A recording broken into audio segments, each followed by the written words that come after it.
You're listening to Catholic Chicago. Ahead, the Archdiocese of Chicago brings you programs about the people, events, and issues that touch our lives. Welcome to Catholic Chicago.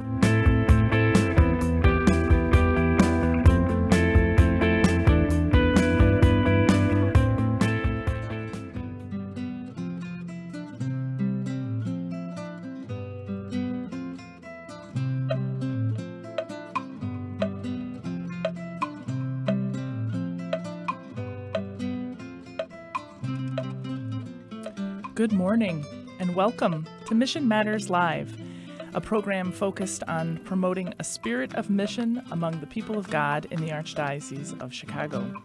My name is Megan Mumaw, and I am the director of the Global Mission Office here in the Archdiocese, and our engineers this morning are Mike and Brian.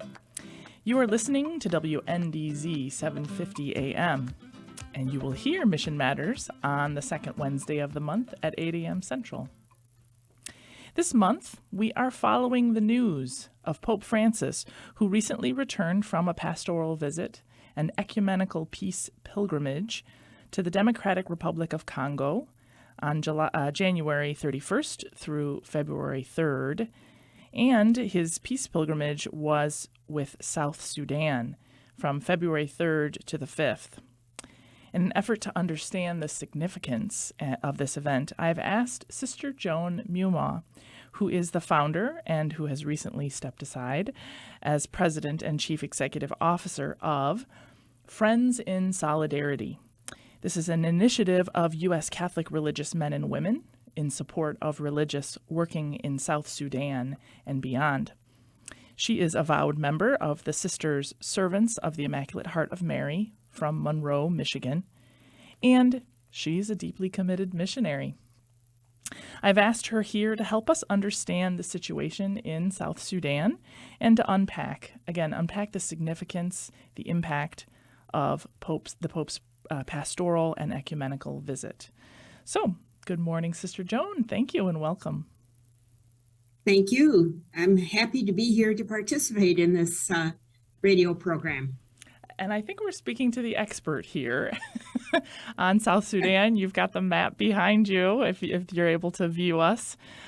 She's ready, and I'm sure you've been paying close attention to what the Pope's been doing this past week.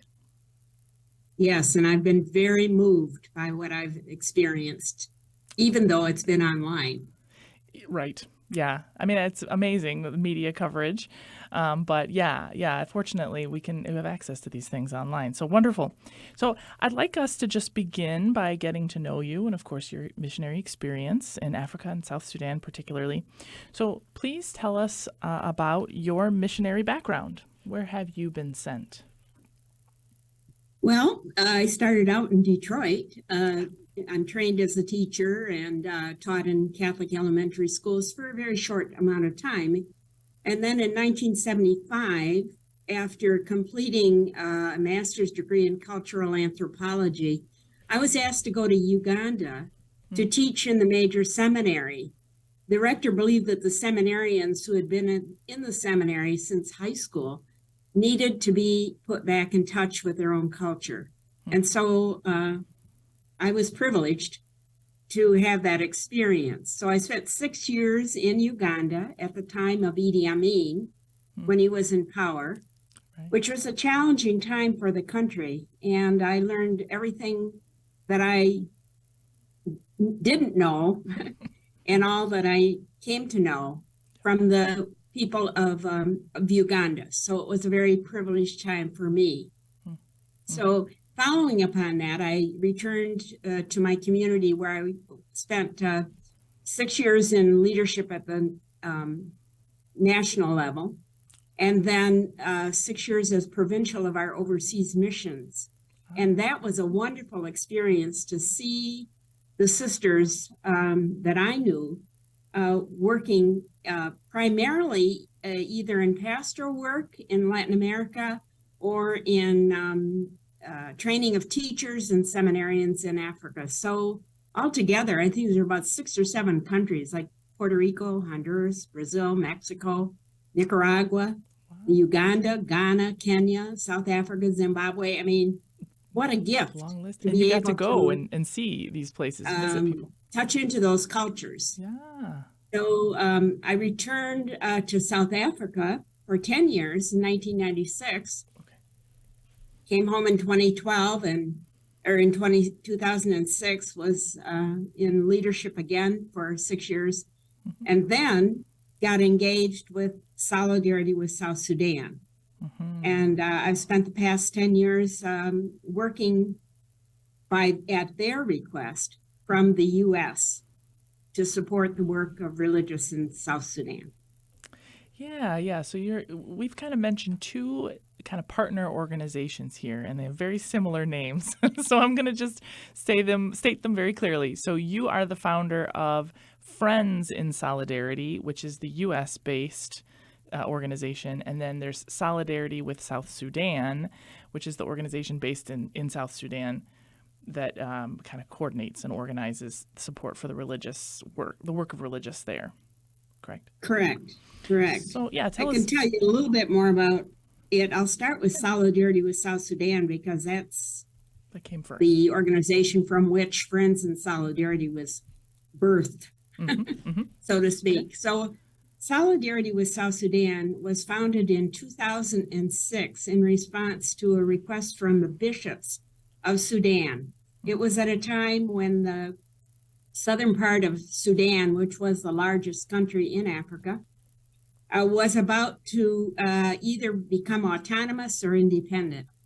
And so there were great needs in the country because they had been through 60 years of civil war. And so in response to the request of the bishops, the international unions of superiors general, both the men and the women, sent a delegation to South Sudan to assess the needs and to meet with the bishops and decide what we could do. And so upon return, they noted that the request was to train teachers, to train nurses, midwives, and pastoral workers. Later on, agriculture was added to this. I think those are, at least from my experience in this country, those are strengths of religious congregations.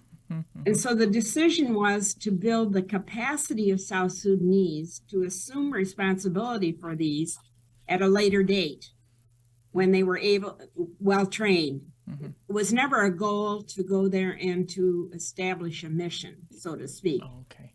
So as a result, the decision was made in, I think, May of 2006 to send people. And over 200 religious congregations from around the world, men and women, came together and furnished personnel, resources, and a lot of prayer. Initially, the De La Salle Christian Brothers said they would focus their efforts and kind of spearhead initiatives in education. And the Kamboni sisters, who were longtime missionaries in South Sudan, agreed to take on healthcare. And the first team of men and women religious from different countries, different congregations, went to South Sudan in 2009 and began with teacher training. And eventually, by 2012 or so, they had built 2 teacher training colleges, rehabilitated the Catholic Health Training Institute in Wow, and begun to do some pastoral training. But primarily, they started with teacher training and then healthcare training. So I think the model of ministry is what attracted me, and I think it's so important is for maybe the first time you had priests, brothers, and sisters from different congregations, different countries, different cultures coming together, living together, working together, praying together to meet the needs of the poorest country in Africa. A crisis. So right. It was exciting to begin with. Yeah, I mean, and really, truly missionaries, realizing there was this great need, there was this, and an openness and a desire asking, please send us, people who can help us. And you were talking about the training of these teachers and medical workers and such. Can you just say a little bit more? I saw on the website this language of capacity building, about what that would mean. Right. And that's what I think is significant, is that the desire is to build the capacity of the South Sudanese to the point where they can assume responsibility, both as tutors and as administrators of these particular institutions, which have been built by Solidarity with South Sudan and with the support of religious congregations and organizations, mostly Catholic agencies from around the world. So I think it was attractive to many people. So on average, we probably have 20 to 25 religious, I think currently coming from 17 different congregations and 20 different countries. And the model of coming together across cultures is not lost on the students whom we teach. So that's what we mean by capacity building. And then maybe a little bit about Friends in Solidarity. I was attracted to Solidarity with South Sudan and had permission to go and be in South Sudan in 2013. After a short amount of time, about 4 months that I was there, I was asked to return to the U.S. and to initially be the U.S. Regional Development Director for Solidarity. But the goal was that we would start a not-for-profit in this country. Sure. And so by the end of 2015, in fact, we had established a not-for-profit to raise both awareness and also to raise funding to support the work that was being done in South Sudan. So I gulped and said, okay, I'll see what I can do. But I had done 10 years of development work in South Africa, because at the end of apartheid in South Africa, the European Union, which had funded much of the work of NGOs, now needed to give money to the bilaterally to the Mandela government. And so there was a need then at the Catholic Institute of Education, where I was working, to establish a development office. Yeah. So I am the new kid on the block, so to speak, right. And I was given that task. So I learned a lot from that experience that I could bring to this experience of Friends in Solidarity. Yeah, so our major supporters are religious congregations, primarily women and some of the men. Okay. Our board is made up of religious who are interested or in some cases have spent time in South Sudan. And we have the corporation sponsors who are major superiors of religious congregations. So the religious are well involved in, this effort. And maybe in this country, it's a kind of a new model too, that you have religious congregations from different congregations coming together to do this work. Yeah, different charisms. And we also got a lot of support in the beginning from Bon Secours Mercy Health System, helping us to set up the organization. And they have continued to support our work with the Catholic Health Training Institute. Nice. So we have a lot of committed individuals who are aware of this ministry. And since 2016, we have been able to transfer over $2,750,000 to support the work of Solidarity in South Sudan. Wow. We've also been able to initiate a legacy fund in June of this year, which will be used eventually to support the work of South Sudanese once they assume responsibility for these institutions. Right. And the goal. Later on, I'll tell you a little bit about South Sudan, but you'll know there's no way they would have the funding to support the work that's being done on their and own. supported by congregations outside of South Sudan. Yeah. Okay. Well, you know what? I have a lot more questions for you, but it is time for our first break. And so, thank you very much, Sister Joan. But we'll be back to continue our conversation in just a moment about solidarity with South Sudan. Stay tuned.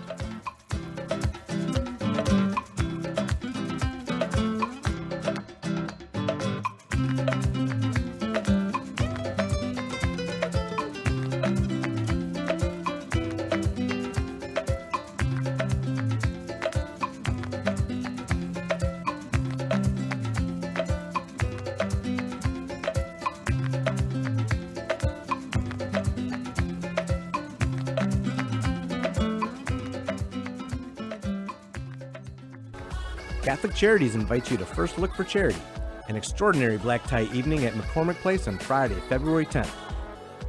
Enjoy an elegant, private reception and be among the first to explore the latest in automotive innovation at the Chicago Auto Show. Your ticket also gives you the chance to win either a 2023 Honda CR-V or a 2023 Subaru Crosstrek. As you register, please select Catholic Charities so a portion of your ticket purchase benefits those we serve. Join us at First Look for Charity on Friday, February 10th. Visit CatholicCharities.net to get your tickets today.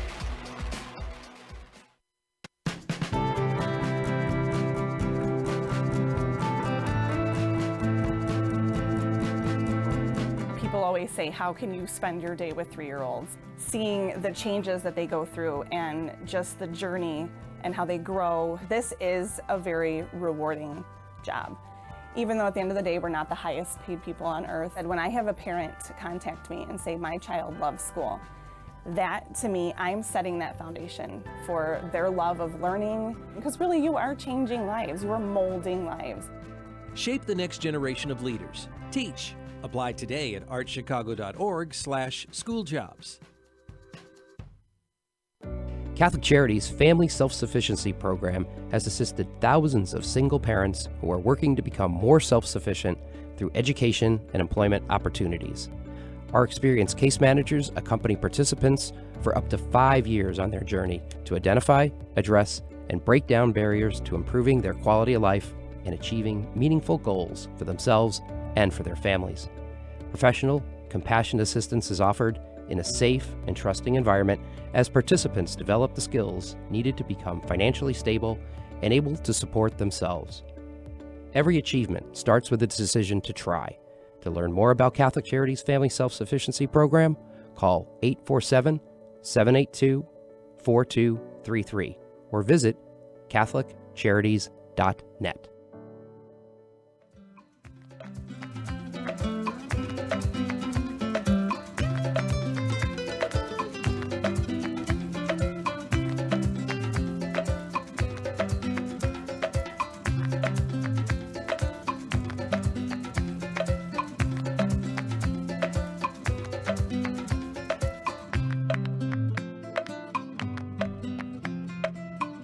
Welcome back to Mission Matters Live.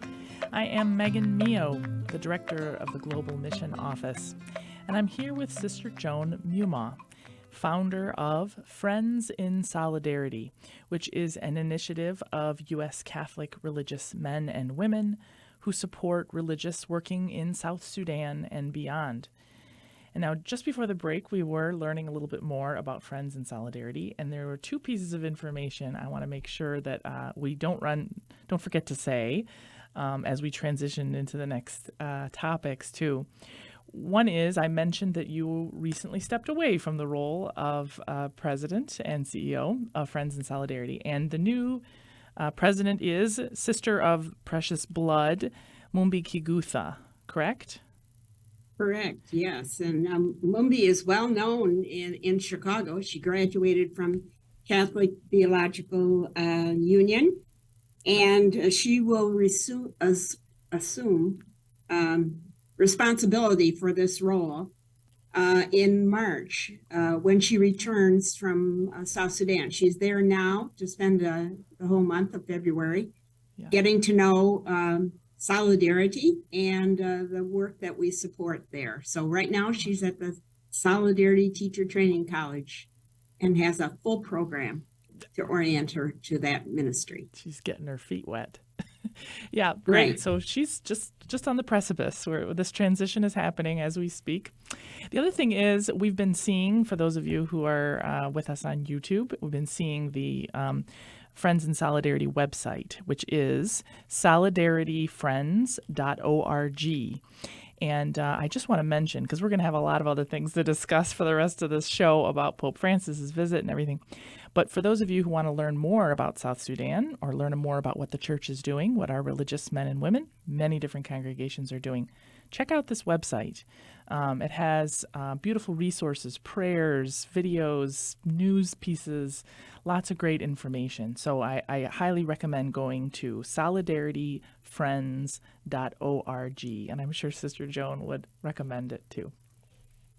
Yes, definitely. Excellent. So now, before the break, we were talking about the work of Solidarity with South Sudan, who Friends in Solidarity supports, which is raising up new leaders, pastoral workers, professionals in South Sudan.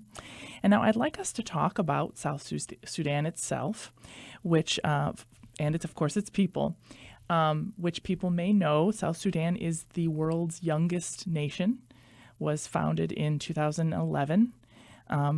Broke off from the larger nation, or separated from the larger nation of Sudan, and unfortunately has suffered, right after its founding, has continued to suffer political and ethnic divisions and violence.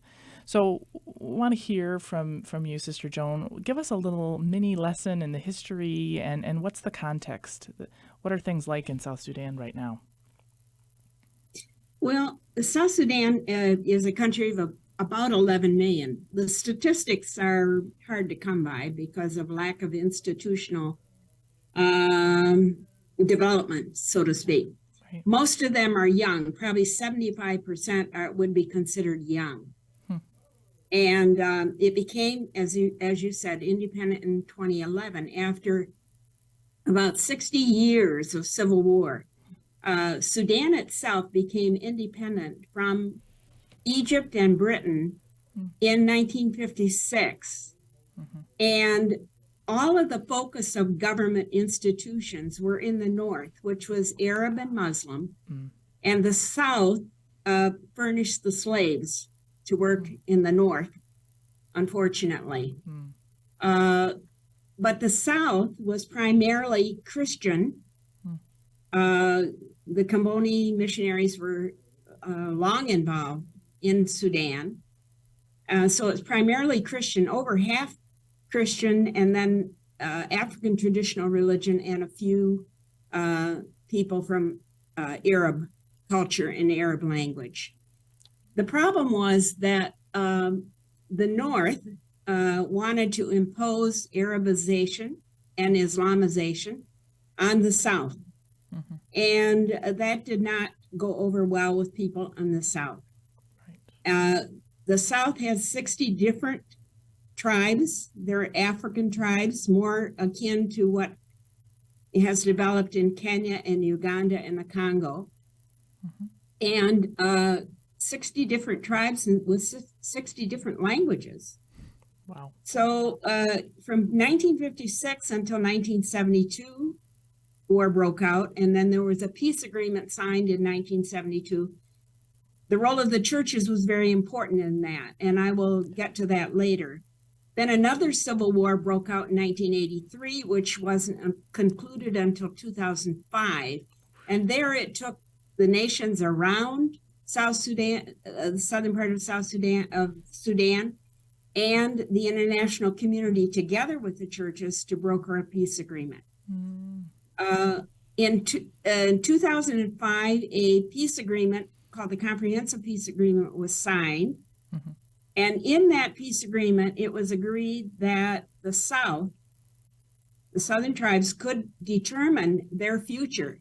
Did they want to be autonomous, an autonomous region, or did they want to be independent?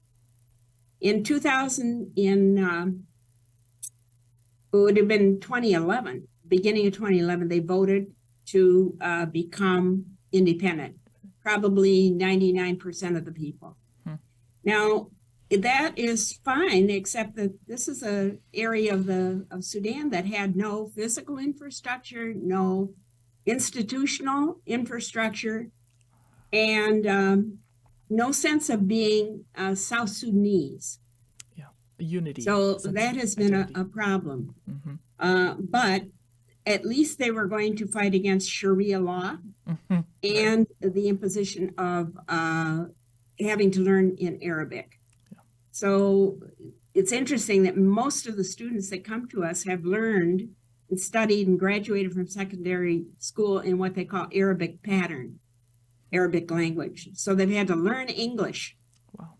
to come and be in the South. English is the chosen language for education and for all governance in South Sudan. Okay.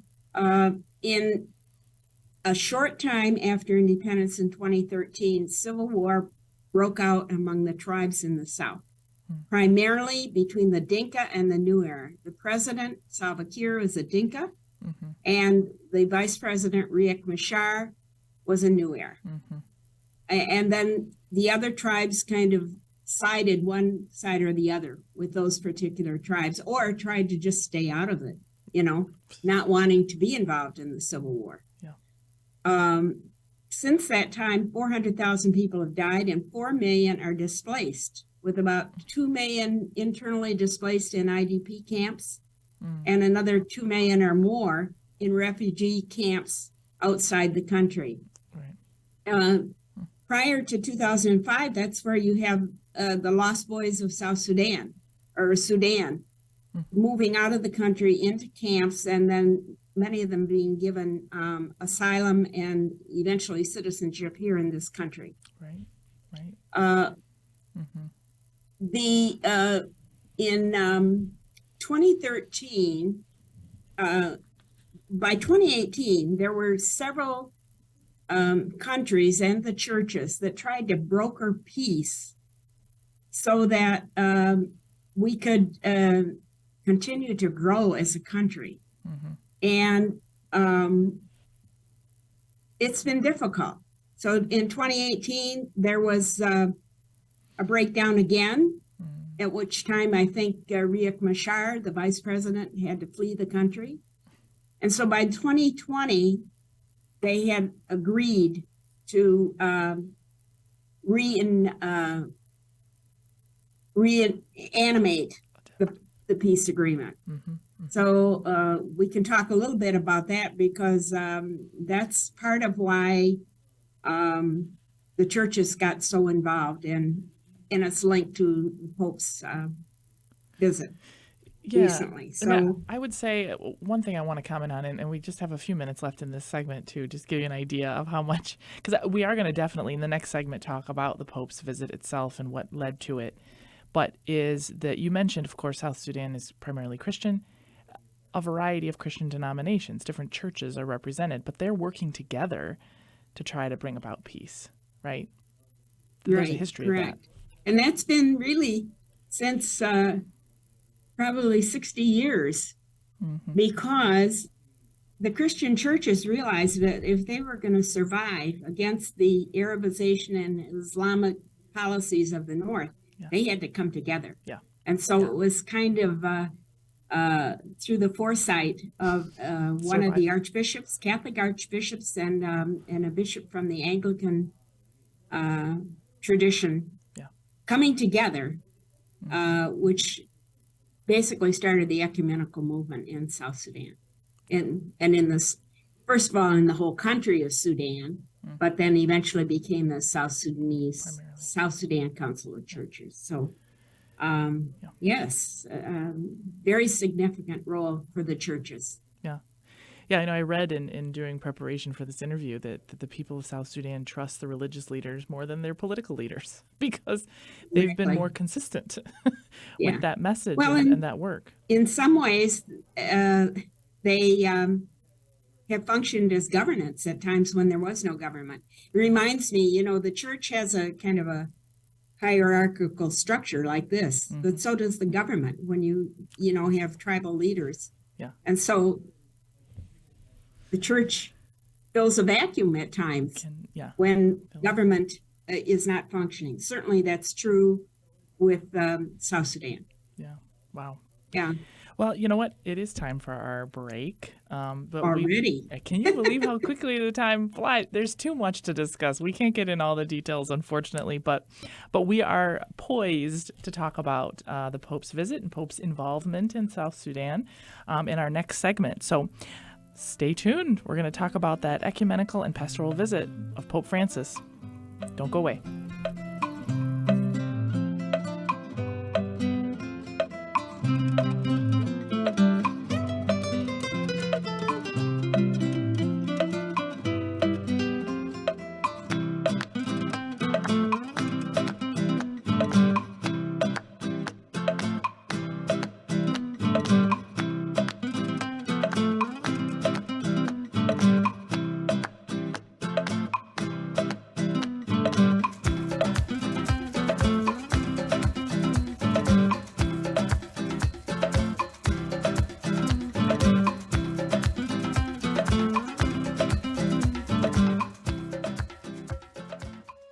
Caring adults make all the difference in the lives of adolescents. Catholic Charities understands this, and our mentorship programs provide a free opportunity for young adults to spend time with volunteers who genuinely care about them. This program is ideal for youth aged 9 through 12 who may need support navigating the challenges of childhood and early adolescence. Our amazing volunteers serve as friends who help youth recognize their strengths and empower them to reach their full potential. Catholic Charities conducts a thorough background check on every volunteer, and our program coordinator closely monitors and supports every relationship. Mentoring is a fun after-school program that can help young adults build confidence and enjoy fun activities with their peers, too. To learn more, visit CatholicCharities.net or call 312-655-7970 in Cook County and 847-782-4224 in Lake County. We're connecting youth with great role models. Join us today. The cemetery ministry is a core ministry of our Catholic faith tied to the corporal works of mercy. It's comforting to know that our Catholic cemeteries are caring for the remains of our loved ones awaiting the resurrection. There are 44 Archdiocese of Chicago Catholic cemeteries willing to help you in your time of loss. Call 708-449-6100 or visit CatholicCemeteriesChicago.org. Catholic Cemeteries, serving the Catholic community since 1837.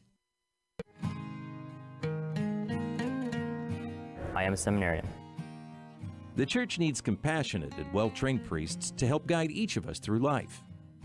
What inspires me, what draws me always to the priesthood is continue to see priests be a beacon of hope for other people. You can play a part in the education of these young men as they prepare for a life of service to others. I want to be that beacon of hope too, and it sets my heart on fire. To support our seminarians, make your gift at archchicago.org/seminarian fund or call 312-534-7959.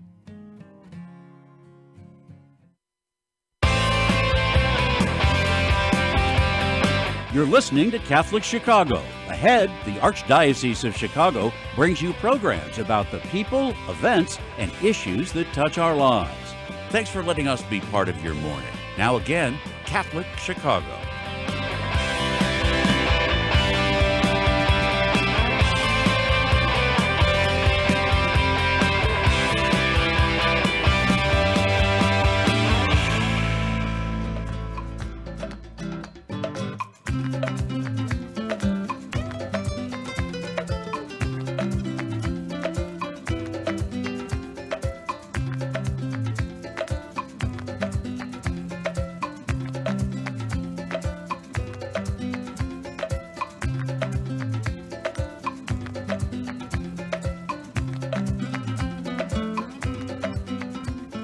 Welcome back to Mission Matters Live.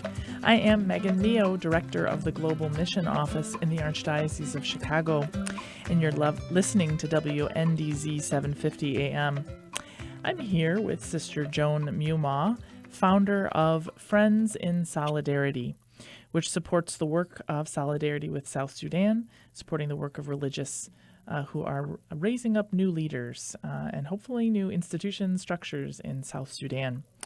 We've been talking about the reality in South Sudan, very complex, very difficult history and present. It is the world's youngest nation, we mentioned, and they have suffered political and ethnic violence since even before it was founded. And we mentioned, too, the reality of refugees and internally displaced persons. So they're forced to leave their homes. They may still be in their home country, but they're not in their home. And those who've even left the country, too, in refugee camps. So that's just a reality in this part of the world. But we also mentioned the sign of hope, which is the ecumenical Christian work that has been working toward peace and reconciliation in South Sudan. And a big player in all that has been Pope Francis. And so one thing I wanted to, all of this is leading up to our discussion of Pope Francis's visit, his ecumenical pilgrimage of peace that took place earlier this month, February 3rd to the 5th. But there were some events that happened even before this visit, and I hoped we could talk about that too, Sister Joan. So can you tell us about what led up to this pastoral visit to South Sudan with Pope Francis? Well, the immediate impetus was a decision made at a retreat initiated by the Archbishop of Canterbury, Justin Welby, and was held at the Vatican in April of 2019. It was a retreat for the leaders of South Sudan, and it was intended to motivate the leaders to resume implementation of the peace agreement, which was signed in 2018. At the end of the retreat, as the leaders were departing, in a spontaneous gesture of peacemaking, Pope Francis knelt down and kissed the feet of the leaders. Of course, they were shocked at this dramatic gesture. I mean, the aging pontiff struggling just to walk engages in this plea for peace. At this meeting, in this retreat, which was about 2 or 3 days of kind of dialogue back and forth between the Pope, the Archbishop of Canterbury, and the moderator of the Church of Scotland, moderator of the General Assembly, Church of Scotland. Not the current one, but the earlier one. At the time, yeah. And they decided at that particular point in time that they would make a pilgrimage of peace to South Sudan. And unfortunately, it couldn't take place right away because there was so much ethnic conflict. And then, of course, when it was scheduled for July 2022, the Pope himself had health issues, including, as he would say, a bum knee. As you noticed, if you've seen any of the videos, he was in a wheelchair most of the time, but it didn't seem to stop him. Right. So he began with his trip to Africa in the Congo, which is also facing many conflict issues, and in fact couldn't even go to the eastern part of the country because of conflict. And he was joined by the Archbishop of Canterbury, Justin Welby, and Ian Greenshields from the Church of Scotland, which in South Sudan and I think around most of the world is considered the Presbyterian Church. On February 3rd in Juba. It was to be an ecumenical pilgrimage of peace to the people of South Sudan, and all but one event were attended by all three. And the messages were extremely strong. Talk about talking truth to power, encouraging the leaders to implement the peace agreement and for the people to drop their issues around revenge and to seek forgiveness. The first stop on the pilgrimage was to the State House to visit the leaders and the diplomatic representatives. And it was a very strong each of the leaders spoke, and they were very strong in their desire to encourage peace in the country. And then in the morning, on the next day, on Saturday, the Pope met with the clergy, religious, and lay leaders. And the other leaders also met with their respective leadership. And then in the afternoon of that day, they met with 2,000 displaced persons representing the 4 million in the country to talk about what it means to be a refugee. And they listened to the refugees. And one Solidarity staff member, Father Mike Bassano, who is up in the camp in Malacca, was actually able to present some of the refugees to the Pope.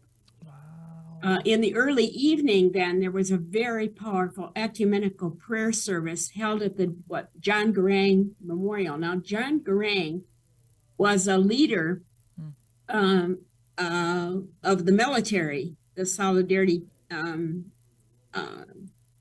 peace, the Solidarity Army for the South. And he, however, died before independence. And so he's venerated as the kind of the father of the nation. Sure. There were 50,000 people at this memorial service and ecumenical prayer service, all seated. It was so well organized. I think the South Sudanese themselves are just amazed that they could have this kind of an organizational presence in the country. And it was a very powerful thing. And they all spoke not only to the need for peace with justice, but also to the status of women in the country and the need to stop the abuse and stop the raping of women. And their message was really a message of hope for the people who were filled with great joy at just having these leaders present to them. And then in the following morning, there was a mass led by Pope Francis, but the others were there, the Archbishop of Canterbury and the head of the Church of Scotland. The readings were perfect for the day, a perfect conclusion to the pilgrimage. Themes of love one another, the call to be salt and light, and humility in the service of God. And when you see how humble the Pope is, he was living out of those readings. He thanked the people for their generosity, for their hospitality, their joyous response. And then all of the leaders flew back to Rome on the same plane where they allowed the press to interview them. So it was a real sense of togetherness. And I think what's important is this has never happened in 500 years. So since the Reformation, there has not been this kind of coming together in a global sense of, and maybe it's symbolic that it's in the poorest country in the world that it happens. Right. Well, that we all agree when it comes to peace, and that we all recognize too. I just want to comment on, like you said, the presence, the people being so joyful of having these three leaders there. That they came to see the people, didn't just talk about them, didn't just read about them, didn't just hear from the leaders. They went to be there, even for a brief time, but to be there with the people is touching, is moving. And to hear from those on the peripheries, even in a place that is the peripheries itself, those who have been displaced. There were 70,000 people at the Mass on Sunday morning. 70,000. And if you want a sense of what it was like, the Vatican News site did a marvelous job of coverage, as well as the National Catholic Reporter, EWTN, and its affiliate. They have support a station or a network out of Nairobi called ACI. And then the Register, the Tablet, the Crooks, all of those covered it well. It's not so prominent here in the U.S., but the videos are powerful. Yeah, take a look at those, folks. And that's the Facebook page for Friends in Solidarity we're looking at now. Well, if you can believe it, it's time for our last break. But we'll be back to conclude our discussion. We're going to talk a little bit more about what all this means for Pope Francis in South Sudan. So stay tuned. We'll be right back.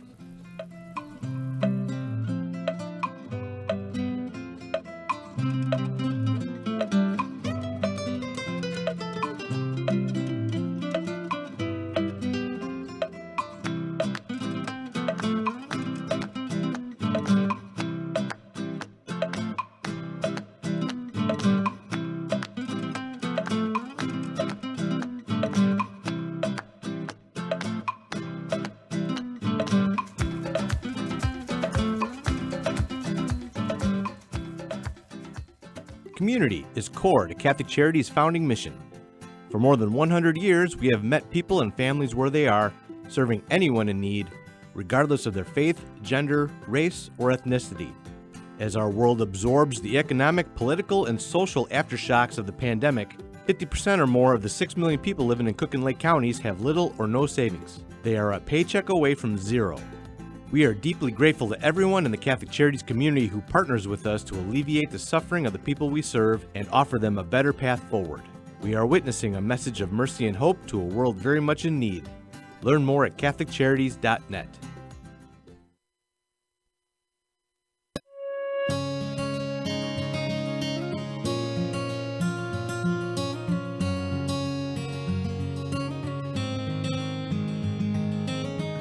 Welcome back.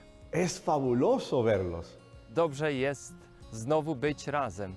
It's good to be together again.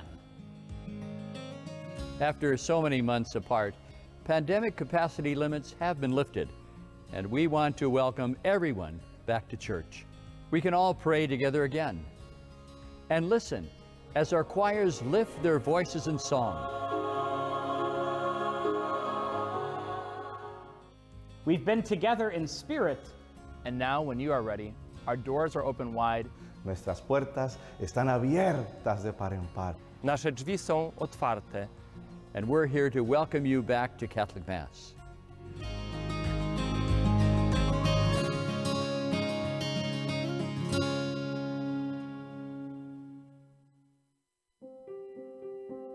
For more than 20 years, Catholic Charities Adult Protective Services has been advocating for seniors who are the victims of abuse, neglect, confinement, or financial exploitation.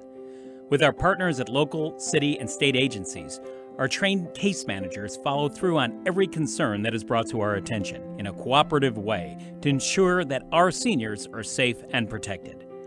According to the Illinois Department on Aging, last year nearly 21,000 cases of elder abuse were reported in Illinois. Of these, only 5% were reported by seniors themselves. So raising awareness is an important part of this issue. If you are concerned about a senior you know, call 800-252-8966. That's 800-252-8966. With your help, we can stop elder abuse and look out for the seniors in our lives.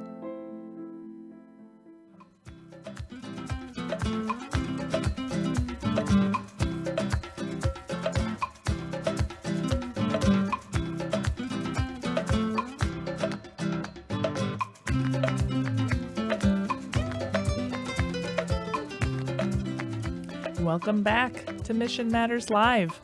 I am Megan Mio, Director of the Global Mission Office, and I'm here with Sister Joan Mumaw, founder of Friends in Solidarity with South Sudan. We've been talking about Pope Francis's recent pastoral visit to South Sudan at the beginning of February, and he made that as a pastoral and ecumenical visit. We were just talking with the Archbishop of Canterbury and the Presbyterian moderator. Really, generally, ostensibly on a mission for peace and solidarity in terms of what we were saying just at the end of the last segment, being with the people. But there are many forms of impact, I'm sure, that his visit has had. And some of them we may not see for some time, but I just wanted to comment too on what you shared about his meeting, his retreat, spiritual retreat that was held in 2019, that led up to this visit. As you know, we don't think of the Pope, I mean, in the modern sense, getting involved in politics, let's say. But this is really a case where he and these other religious leaders can have a real impact, and specifically given the situation in South Sudan, I'm sure, and that there is an ecumenical movement already in place. But this is a pretty big deal. You said this is unprecedented. There's never been a case of this ecumenical type of work, but two, this real work toward political solutions. But I'd like to hear from you, Sister Joan. What kinds of thoughts do you have about the impact of this visit? As you say, we won't know the impact, but at least immediately. A couple of things have happened, however. Already, the president has released about 70 prisoners, half of them on death row. Many of them probably are journalists. And he's agreed that the government will re-enter the peace process started by the Sana Judeo community. Now, that's a community in Rome of lay people who have been successful in brokering peace around many countries in Africa. I know they were, I think, involved with Mozambique or Madagascar, one of those other places. So those are two immediate things that we have seen and actually happened prior to the visit of the Pope. Okay. The churches in South Sudan have had a phenomenal role to play among the people and in brokering peace. When the government wasn't able to do things, I mean, this is stepping up and honoring the rights of people, trying to broker peace at the local level. And I think it's significant because if it reinvigorates the peace process and leads towards elections in a couple of years and justice, you know, a court, what they're looking at, a hybrid court, to try people who have committed terrible injustices against people. So if that can happen because of this visit, then it's all worth it.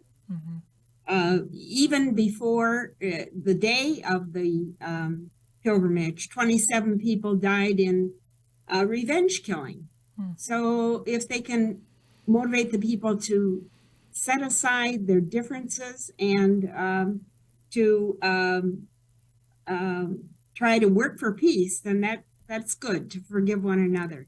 So besides that, I think the very presence of these three leaders together brought such joy to people who suffer and restored hope in a sense of that they're not forgotten. Now, I don't know what's going to happen with this latest thing with the earthquake in Turkey and Syria, which is very serious, but it's like that is the issue. So for maybe 2 days, South Sudan had a little bit of extra publicity, but it's one of those places that's kind of lost. People don't even know where it is. And so when I give talks, I have to bring a map, you know, to show them where it is. So the people are resilient. They have a deep faith. They do need to develop a sense of what it means to be South Sudanese and not just tribal people. And I think solidarity with South Sudan is helping that because the students on campus come from different tribes and they live and work together for 2 years, 3 years. They learn to respect each other and to appreciate the cultures of different people. And we have culture weeks where they bring their food and they share their dance and their music. And all of that helps to build a sense of what it means to be South Sudanese and not just from an ethnic group. So I think if that can happen and we take care of some of the basic needs like education, healthcare, the country is rich in resources. It should be able to move forward. Right. But corruption is there, and a lot of other things that stand in the way. Right. So what gives me hope? Yeah. What we're doing with Solidarity. Mm-hmm. I mean, I think, in fact, one of the things that's happened with Solidarity is we've trained over 700 teachers and nearly 300 registered nurses and midwives in a country that doesn't have teachers. Right.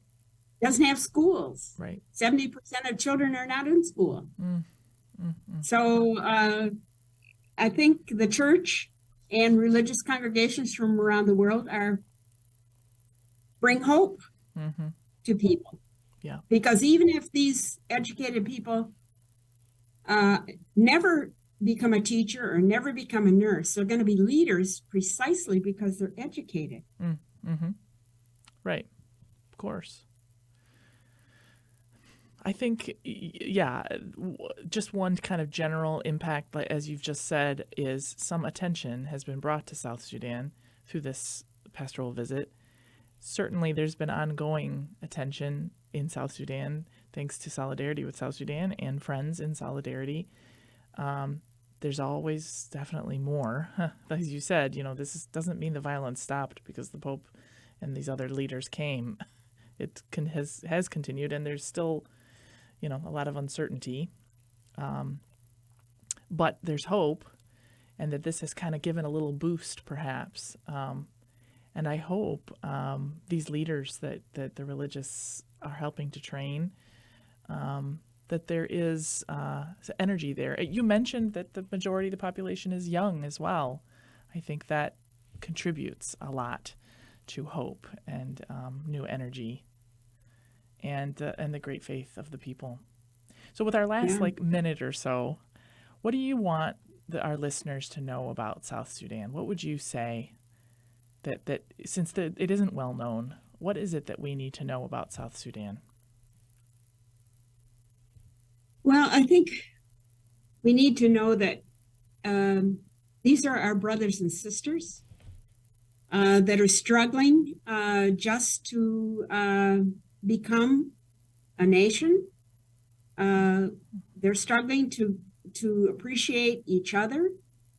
And I think the future is in their hands, the young people, and the church has a big role to play. And we, as people who are in a different continent, need to support that effort to try and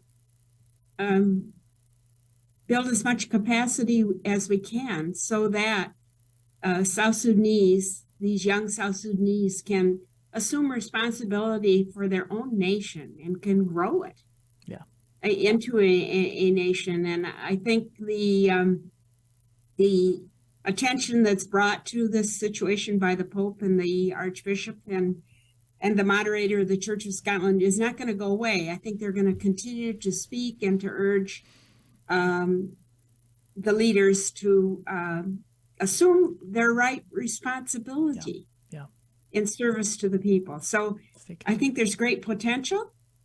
People are resilient, they're faithful, and I think they have a renewed sense of hope. And civil society is beginning to stand up. The women are beginning to stand up. And the women, I think, their plight has been raised by this visit. And they will continue to speak out and to stand proud in who they are. So there's a lot to, and I'm happy that religious in this country have chosen to support this effort. I'll draw attention one more time to the website, solidarityfriends.org. That's this U.S.-based partner organization with Solidarity with South Sudan. So again, listeners, take a look at this website. Go to their Facebook page. Learn a little bit more about what Sister Joan has shared with us today. So thank you so much for joining us, Sister Joan. You are a source of experience and wisdom about mission and the people of South Sudan. It's clear you have a love for God's people. and a deep Thank you desire very for peace and much. reconciliation. So Thank you, Megan, for having us on the show and the opportunity to share about South Sudan, its people, and this peace pilgrimage. Yeah, this very special time, too, of having had this recent visit. So thanks very much for joining us. And I address our listeners now. Thank you for listening. And remember, always be on mission.